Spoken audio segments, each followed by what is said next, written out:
A black woman was insulted at a gas station while pumping fuel, but what she said left the man speechless. The autumn sun was already setting when Maya Thompson's Toyota Corolla rattled over the familiar pothole at the entrance to Pete's gas station. The check engine light had been blinking at her for the past week, another reminder of bills she couldn't afford right now. She glanced at her phone, 6:47 p.m. Her kids would be hungry. "Just hold on a little longer, girl," she muttered to her car, patting the worn steering wheel. The vehicle had seen better days, but it was faithful, getting her to and from the hospital for the past 8 years without fail. The day's events kept replaying in her mind as she pulled up to pump number 4.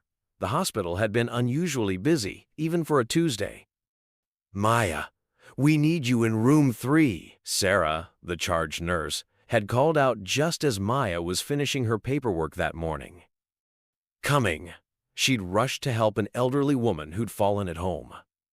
Throughout the day, it had been one patient after another, a child with a high fever, a construction worker with a nasty gash, and toward the end of her shift, a teenage boy who'd been in a car accident.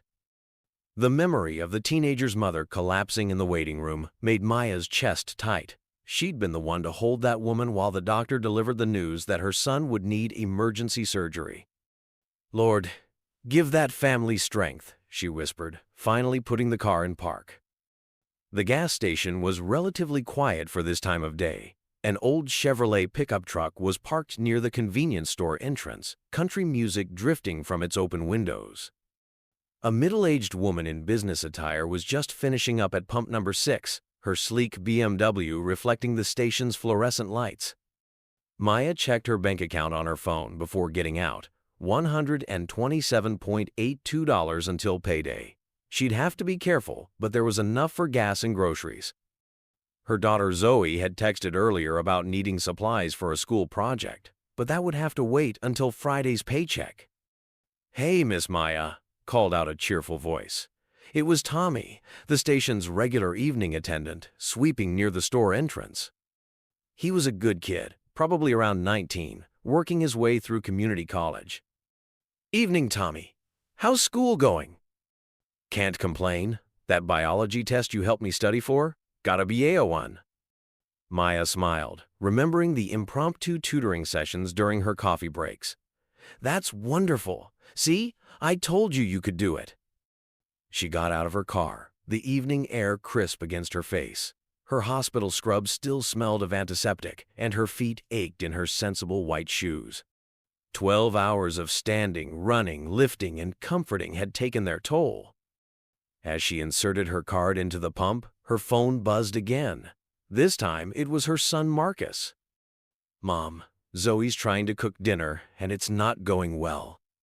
Maya could hear her daughter protesting in the background. "I am not burning it. The recipe said to brown the onions." "Baby, those onions aren't brown, they're black." Marcus's voice was filled with teenage superiority. Maya couldn't help but laugh. "Put your sister on the phone." There was a brief scuffle, and then Zoe's voice came through, slightly breathless. "Mom, I am trying to make that chicken thing you always do, but—" "Turn off the stove, honey. I'll be home in 20 minutes, and we'll cook together, okay?" "But I wanted to surprise you. You've been working so hard, and Miss Johnson said in home ec that we should learn to." "And I appreciate that so much, baby. But let's not burn down our kitchen in the process, deal?" Zoe sighed dramatically. "Fine, but I really think these onions are salvageable." "Zoe, I can smell them from here," Marcus called out in the background. Maya smiled, shaking her head. At 15 and 13, her children were growing into their own people, complete with all the drama and determination that came with those ages. They were good kids, though, straight-A students who never gave her any real trouble. After their father had walked out 6 years ago, they'd grown even closer as a family. The gas pump clicked steadily as she filled her tank, the numbers rolling upward. Maya closed her eyes for a moment, rolling her shoulders to release some tension. The teenage boy's face flashed in her mind again, so young, so vulnerable on that hospital bed. She'd seen too many young lives changed forever in that ER, too many families shattered in an instant. A group of men emerged from the convenience store, their loud laughter cutting through her thoughts. 3 of them, all wearing what looked like business casual attire, probably coming from some office nearby. They were carrying 6 packs of beer and bags of chips, heading toward an expensive-looking SUV parked at pump number 5. Maya didn't pay them much attention at first, focused on calculating how much gas she could afford. But then she heard it, the comment that would turn this ordinary Tuesday evening into something else entirely.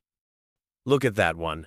A man's voice carried clearly across the space between them, deliberately loud, probably using her welfare check to fill up that piece of junk car. Maya's hand froze on the pump handle, her entire body tensing. She kept her eyes forward, hoping she'd misheard, hoping this wasn't about to become one of those moments she'd have to explain to her children later. The men weren't done. Their voices grew louder, more deliberate. "Hey, Jim," one of them called out, "better watch your wallet. You know how these people are." More laughter.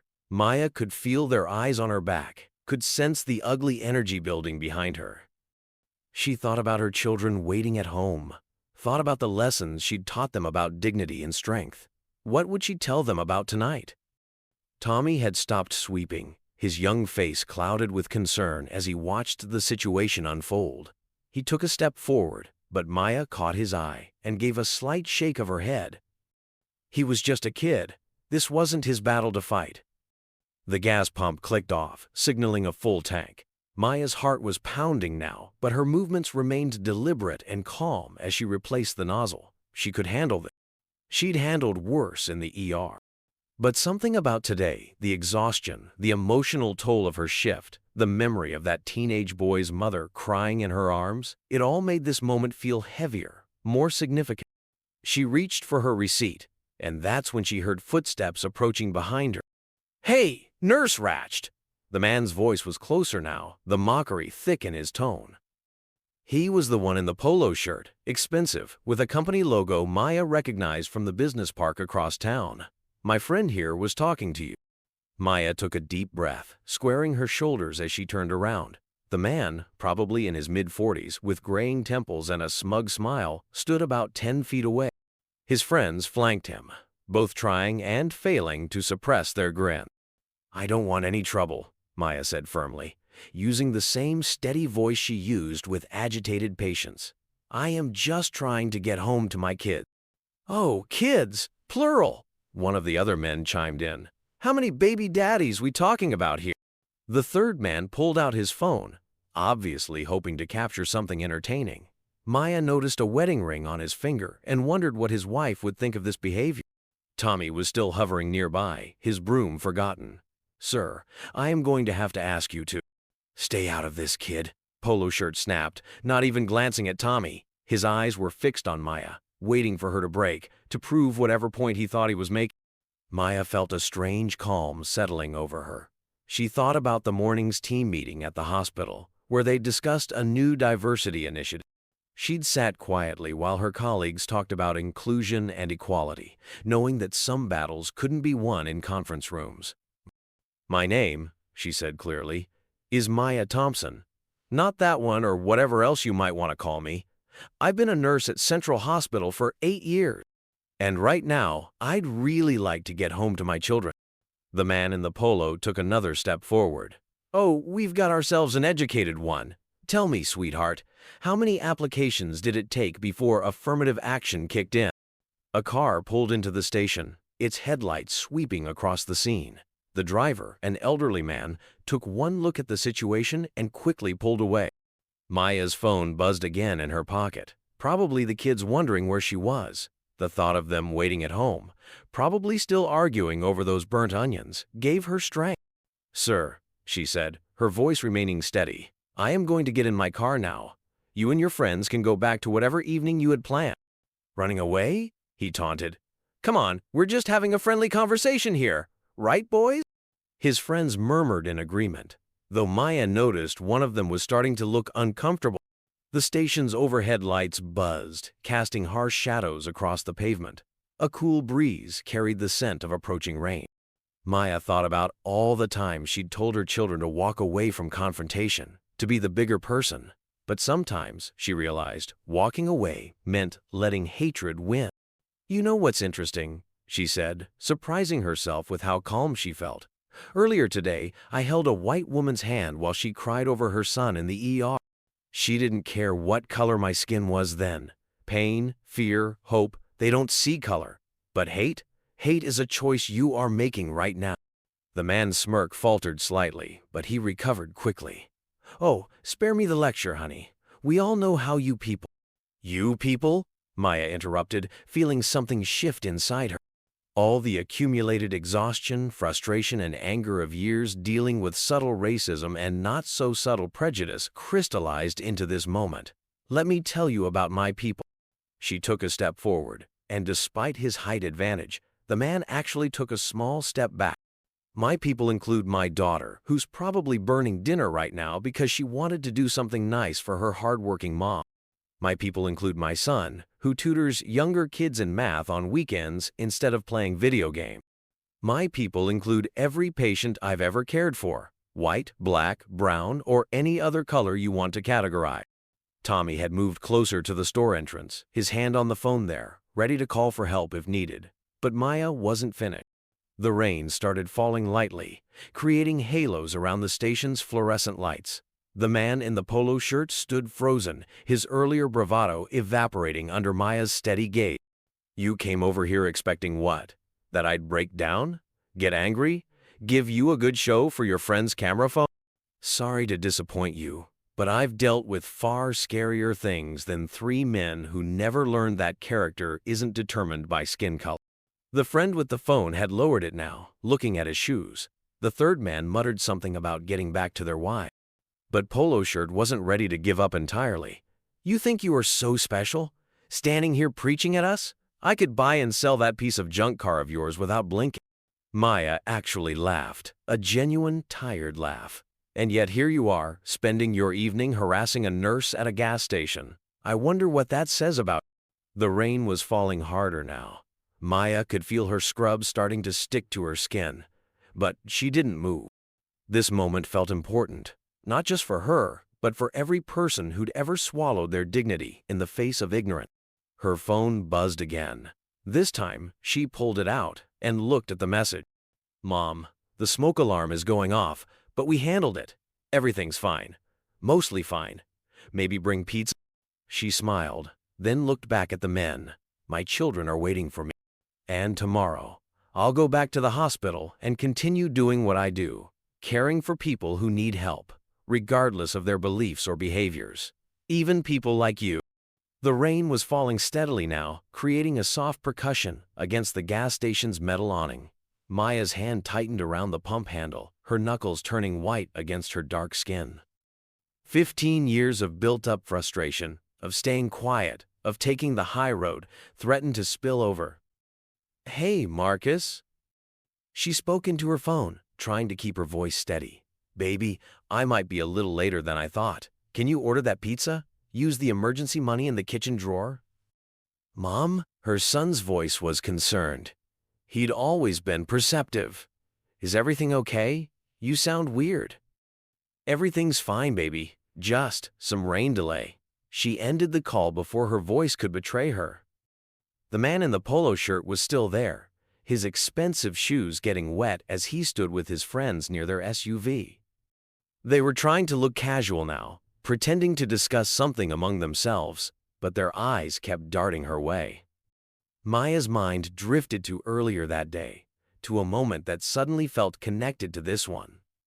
Mrs. Thompson, a young white nurse, had approached her during her lunch break. I need your advice about something." Maya had been trying to eat her sandwich in the brief 20 minutes she had between patients. "Of course, Rachel, what's up?" Rachel had shifted uncomfortably, playing with her ID badge. Here is this patient in room 207. He requested a different nurse. Said he didn't want." She lowered her voice. A colored nurse." Maya had put down her sandwich, a familiar heaviness settling in her chest. "And what did you do?" I gave him what he wanted. I took over his care." Rachel's eyes were filled with tears, but it felt wrong. I should have said something, shouldn't I? I didn't know what to say. Maya had reached across the table and squeezed the young nurse's hand. You are learning, honey. We all are. Now, standing in the rain at Pete's gas station, Maya wondered how many more learning moments she would have to provide in her lifetime. Tommy, the young attendant, appeared at her side with an umbrella. Miss Maya, let me walk you to your car. She smiled at him, touched by his concern. It's okay, Tommy. Some rain won't hurt me. It's not the rain I am worried about, he muttered, glaring at the men. One of the men, not Polo Shirt, but the one who'd been filming earlier, broke away from his friends and headed into the convenience store. Through the window, Maya watched him grab a six-pack of beer and approach the counter. The third man was on his phone now, speaking quietly but intensely. Yeah, honey, I'll be home soon. Just, something came up with Jim. You know how he gets. Polo Shirt Jim, apparently, seemed agitated by his friend's retreat. He kept running his hand through his hair, messing up what had probably been an expensive styling job. Maya thought about her own father, about the lessons he'd taught her growing up in rural Georgia. Baby girl.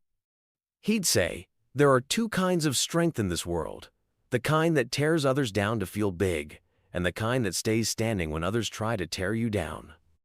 Her father had passed away 2 years ago, but she could still hear his voice clearly in moments like this. What would he say about this situation? An older couple pulled up to Pump 7, the wife giving Maya a concerned look as she took in the scene. The husband started to get out of their car, but his wife grabbed his arm, shaking her head. Mind your business, Harold, Maya heard the wife say. You don't know what's going on there. But that was part of the problem, wasn't it? Too many people minding their business, looking away, staying quiet. Maya's phone buzzed again. This time, it was a text from her daughter. Mom, Marcus ordered pepperoni and pineapple. Please hurry home and fix this injustice. A small laugh escaped her lips, drawing Jim's attention back to her. Something funny? He called out, his voice carrying a dangerous edge. Just my kids, Maya replied, surprising herself by engaging. They're arguing about pizza toppings, real-world problems, you know. Yeah, I'm sure the taxpayers are covering that pizza too, he sneered. But something had shifted in his tone. There was less conviction, more performance. His friend who'd been on the phone looked increasingly uncomfortable. Jim, man, let's go. This isn't. Shut up, Mike. Jim snapped. Don't go soft on me now. Maya thought about the teenager she'd helped treat today. How scared he'd looked, how vulnerable. In that moment, she'd seen past his tattoos, past his sagging pants that had made some of the other nurses whisper judgments. She'd just seen a child in pain. Looking at Jim now, she wondered what pain he was carrying, what made him need to tear others down to feel whole. The automatic doors of the convenience store whooshed open as Jim's other friend emerged with his beer. He stopped short when he felt the tension in the air. Hey, maybe we should. Should what, Dave? Jim's voice was getting louder. Run away? Like everyone else in this goddamn country, too scared to say what they're really thinking? A few raindrops had soaked through Maya's scrubs now, making them cling uncomfortably to her skin. She thought about changing her clothes at the hospital after her shift, about the patient who'd thrown up on her original set. A baby with a high fever, his mother apologizing profusely while Maya assured her it was fine. That's what nurses were for. That mother had been white, her hands shaking as she handed her sick child to Maya. She hadn't cared about the color of the hands that helped her baby. Tommy was still hovering nearby, his young face twisted with worry. Maya caught his eye and gave him a small nod, letting him know she was okay. The gas station's fluorescent lights buzzed overhead, creating a strange symphony with the falling rain and distant traffic. Maya noticed a small moth repeatedly throwing itself against one of the lights, desperate to reach something it thought was the moon. You know what your problem is? Jim was walking toward her again, his expensive shoes splashing in the puddles. You people always want to make everything about race, always playing the victim. Maya felt a laugh bubble up inside her, a real one this time, born of exhaustion and disbelief. I was just trying to get gas. she said, shaking her head. You are the one who came over here with assumptions and accusations. So tell me, who's really making this about rape? The question seemed to catch him off guard. He opened his mouth, closed it, then opened it again. Jim, Mike called from near the SUV. My wife's waiting. Can we please just go? But Jim wasn't done. Maya could see something building in him. Maybe embarrassment, maybe anger, maybe both. His face was getting red, and he kept clenching and unclenching his fists. You think you are better than me? He demanded, taking another step closer. Standing there in your nurse costume, acting all high and mighty. Maya thought about her nurse costume, the scrub she'd bought on sale at Walmart, the comfortable but worn shoes she'd had resoled twice because new ones weren't in the budget. She thought about the long hours, the aching feet, the emotional toll of caring for people on their worst day. No, she said quietly. I don't think I am better than you. I don't think I am better than anyone. That's the difference between us, isn't it? The rain was falling harder now, drumming against the metal awning like applause from an unseen audience. More cars had pulled into the station, creating an inadvertent circle of witnesses around their drama. Maya's phone buzzed again in her pocket, but she didn't check it this time. She knew it would be her kids, probably sending pictures of their pizza-topping war, trying to make their moms smile after a long day at work. Their father had walked out when Marcus was 9 and Zoe was 7, claiming he needed to find himself. Maya had spent months helping her children process that abandonment, teaching them that one person's actions didn't define their worth. Now, standing in the rain at a gas station, facing down a different kind of abandonment, the abandonment of human decency, she drew strength from those lessons she'd taught her children. Jim was still standing there, rain dripping from his expensive haircut, his polo shirt darkening with moisture. His friend Dave had retreated to stand under the station's awning, while Mike was still by the SUV, constantly checking his phone. You don't know anything about me, Jim said, his voice carrying a slight tremor. You don't know what I've built, what I've achieved. Maya leaned back against her old Toyota, feeling its familiar dents and scratches. You are right, I don't know you, just like you don't know me. Isn't that the point? A police cruiser pulled into the station, and Maya felt her heart skip a beat. The officer, a young white man, stepped out and looked around, probably drawn by the unusual gathering of people in the rain. Everything okay here? He called out, his hand resting casually on his belt. Maya's mind raced to all the news stories, all the situations that had started just like this and ended tragically. But before she could speak, Tommy stepped forward. It's all good, Officer Reynolds, he said cheerfully. Just some folks waiting out the rain. The officer looked skeptical, his eyes moving between Maya and Jim. Ma'am? Sir? Everything all right? Maya straightened up, keeping her movements slow and deliberate. We're fine, officer. Just a difference of opinion. Jim's face had changed at the officer's arrival. Some of his bravado seemed to deflate, replaced by what looked almost like embarrassment. Yeah, he muttered. We're fine. The officer lingered for a moment longer, then nodded and headed into the store. Maya released a breath she hadn't realized she'd been holding. Miss Maya, Tommy called out softly. Your receipt's printing. She turned to grab it, and that's when she heard Jim's voice again, quieter this time but still sharp with contempt. Must be nice, having everyone jump to protect you. Playing the victim card sure pays off, doesn't it? Maya's hand froze halfway to the receipt. The exhaustion of her 12-hour shift, the emotional weight of the day's patients, the constant microaggressions she'd learned to swallow, it all welled up inside her. Her father's voice echoed in her mind. Sometimes, baby girl, silence is surrender. She turned back to face Jim, noticing how his friends had moved even further away, as if trying to distance themselves from what their evening had become. Let me tell you something about being a victim, she said, her voice carrying across the wet pavement. This morning, I helped treat a teenager who'd been in a car accident.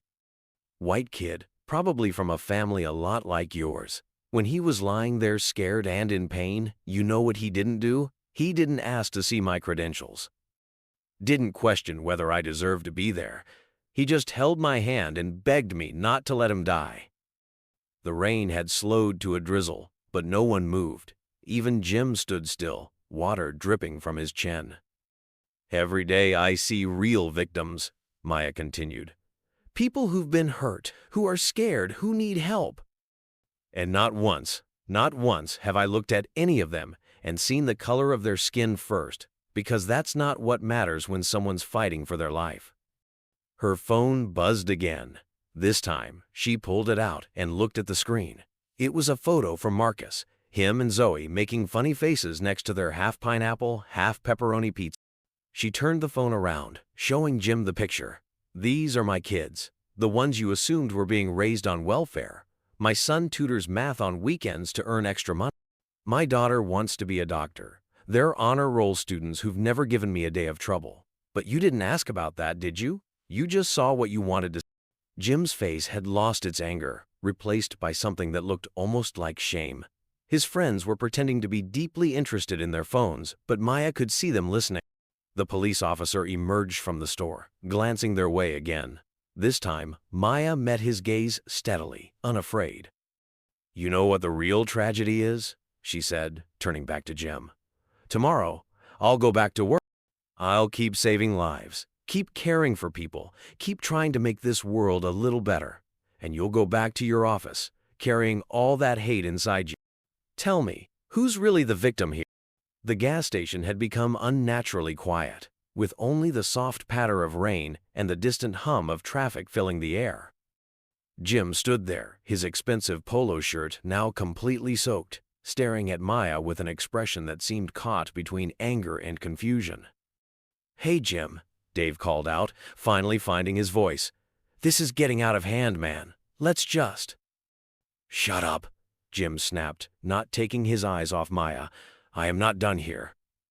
Maya glanced at her watch. 7:35 p.m.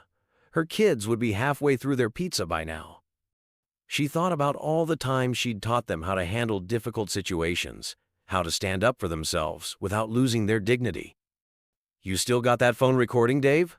Jim called out, his voice carrying a dangerous edge. Make sure you get this part. Dave shifted uncomfortably. Actually, I stopped recording a while ago. This isn't what we thought it would be. The police officer was still in the station but watching through the window now, talking quietly into his radio. Tommy had moved closer to Maya again, still holding his broom like some kind of makeshift weapon. Miss Maya, Tommy whispered, maybe I should call my manager. Maya shook her head slightly. It's okay, Tommy. Sometimes people need to be heard before they can listen. Jim took another step forward, his shoes making small splashes in the puddles. You think you've got it all figured out, don't you? Standing there with your hospital badge and your kids' pictures, acting like you are some kind of saint? A memory flashed through Maya's mind. Earlier that day, a white patient had refused to let her draw blood, demanding a different kind of nurse. She'd simply smiled, called in a colleague, and moved on to her next patient. But each of these moments left a mark, like tiny paper cuts on her soul. No, sir, Maya replied calmly. I am not a saint. I am just a nurse who's tired of proving myself, tired of smiling through insults, tired of teaching my children that they have to work twice as hard to be considered half as good. Mike, who had been quiet for a while, suddenly spoke up.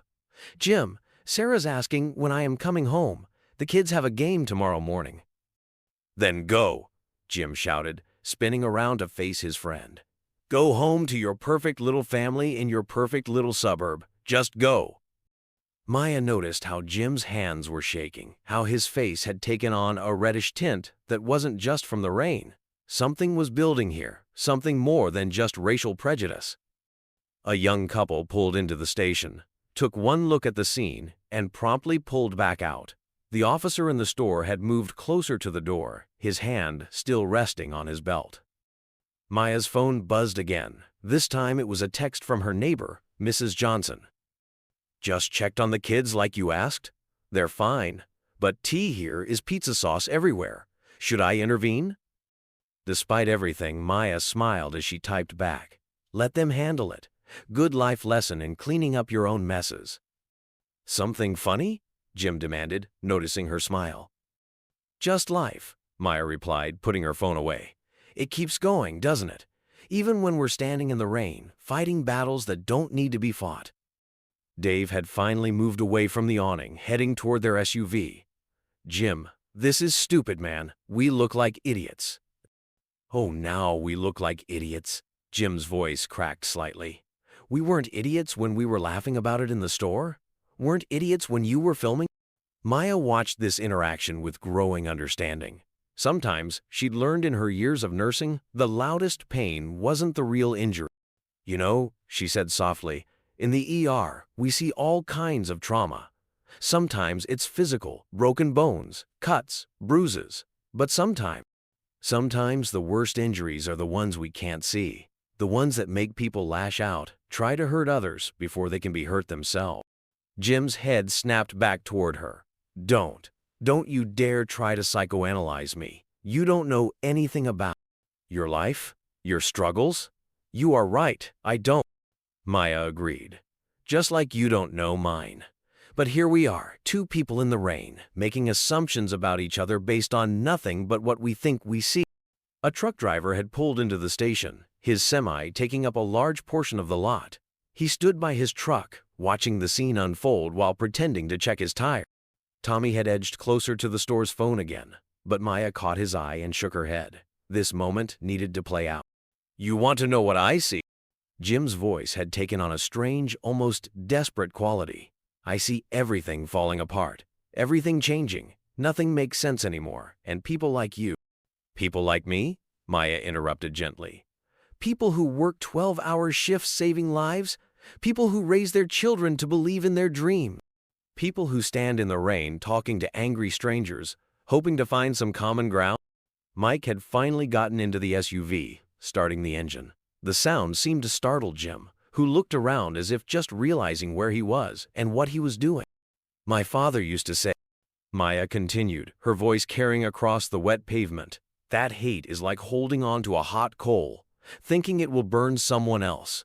But the only person getting burned is you. The rain had almost stopped now, leaving behind a heavy humidity that made everything feel closer, more intense.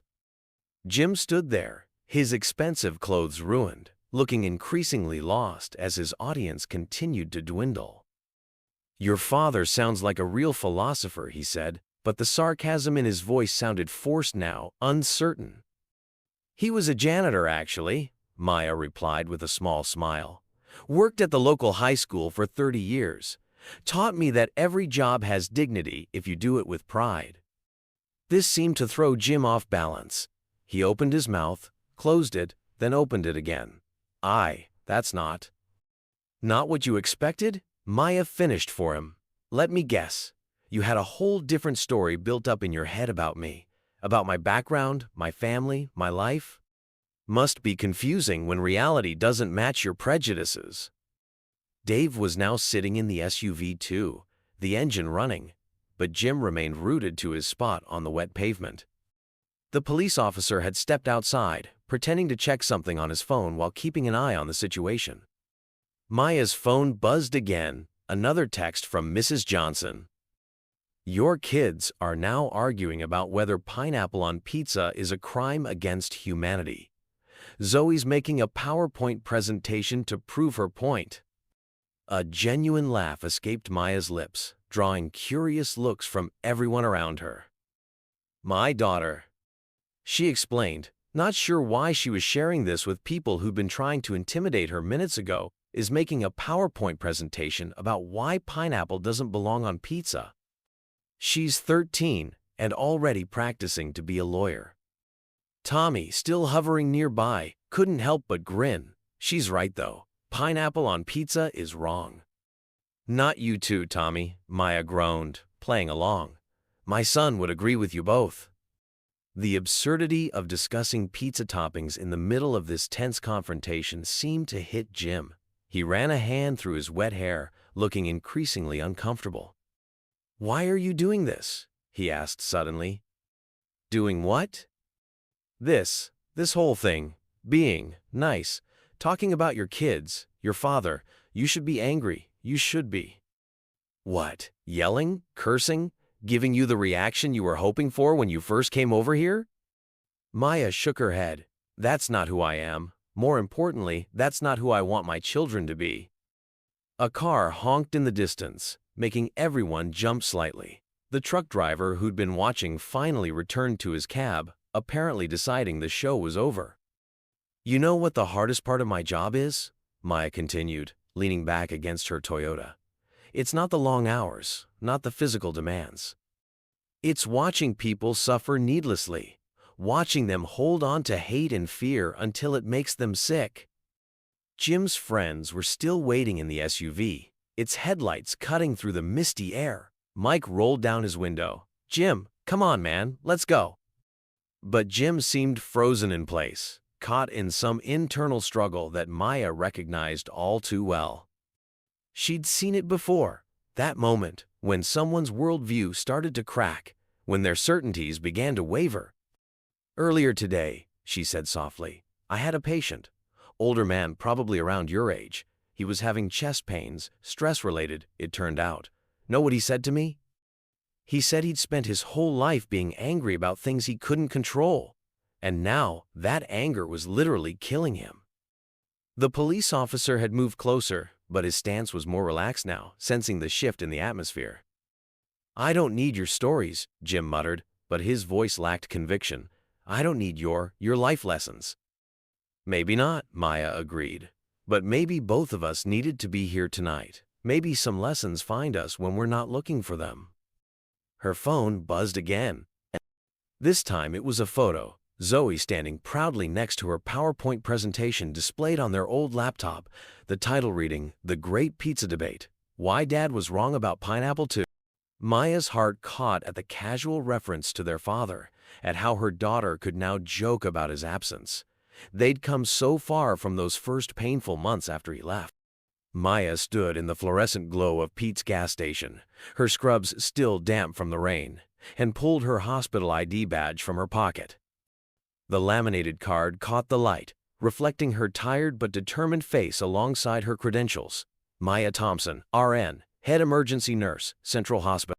Jim's eyes fixed on the badge, his previous bravado diminishing slightly as he read her title. I want to show you something, Maya said, her voice carrying the same calm authority she used with difficult patients.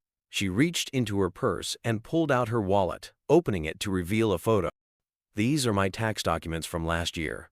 I keep them with me because sometimes, just sometimes, I need to remind myself of what I've achieved. Jim shifted uncomfortably, his expensive shoes squeaking on the wet pavement. His friends in the SUV had turned off the engine, sensing that something important was unfolding.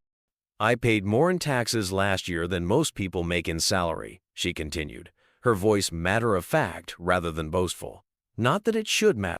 Not that anyone's worth should be measured by their income.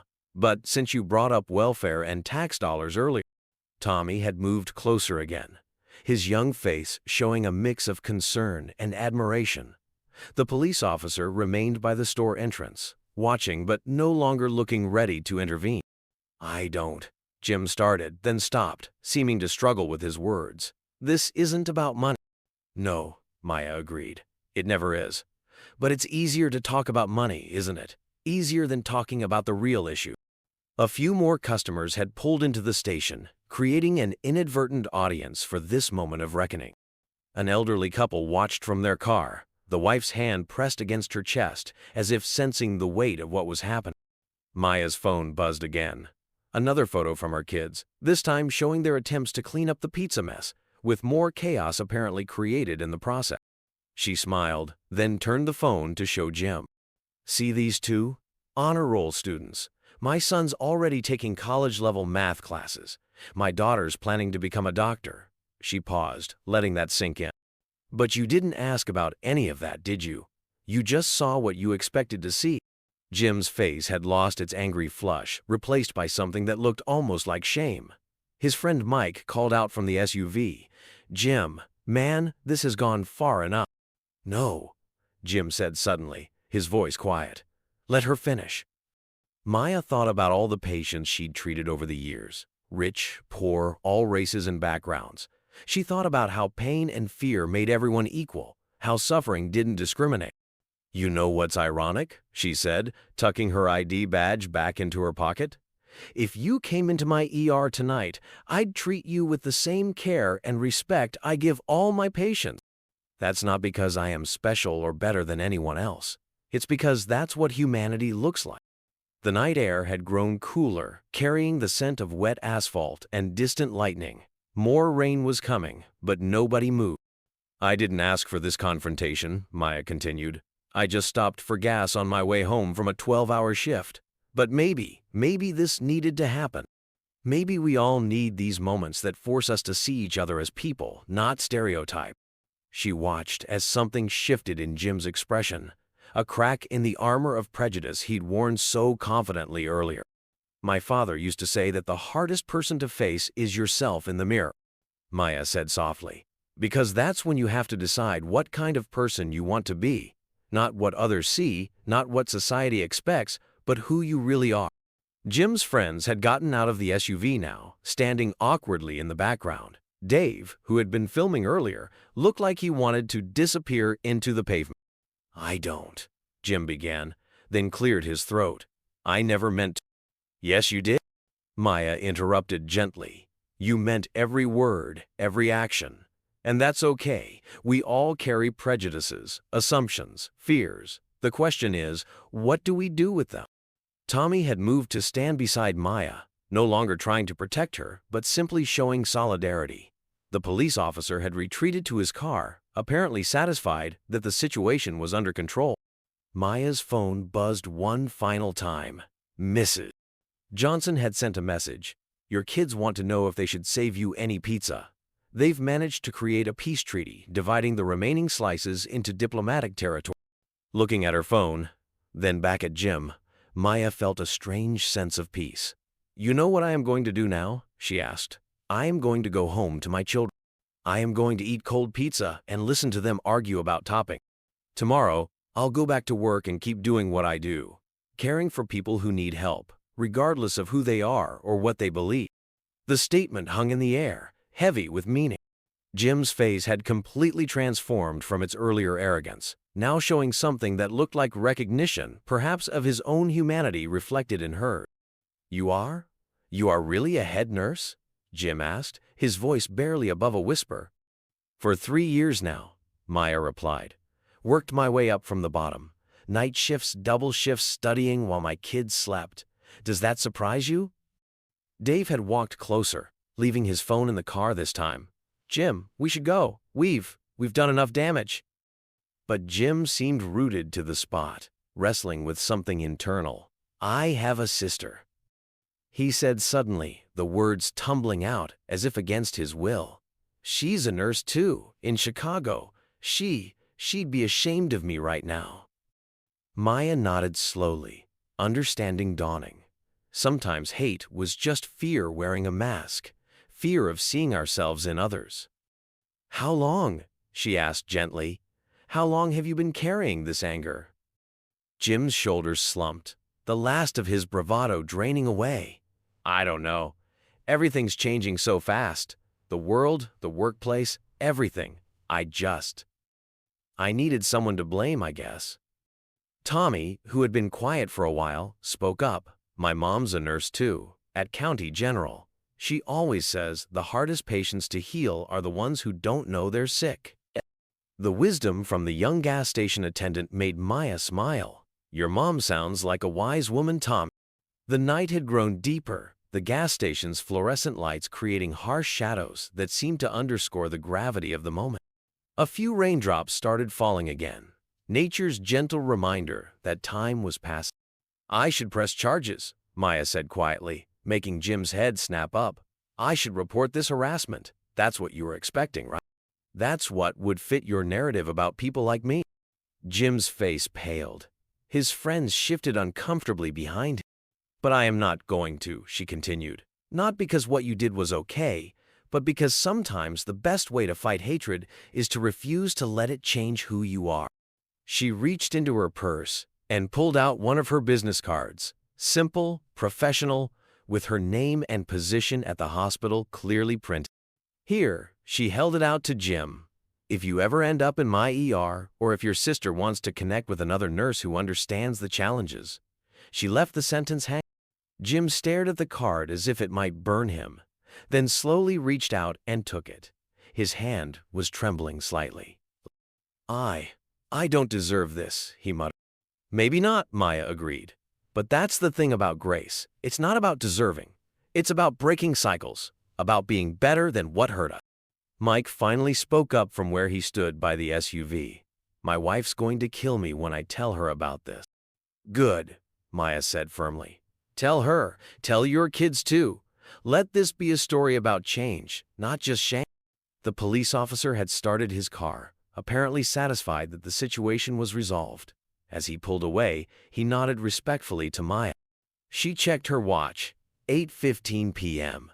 Her kids would be wondering where she was, probably crafting elaborate theories about their mother's adventure at the gas station.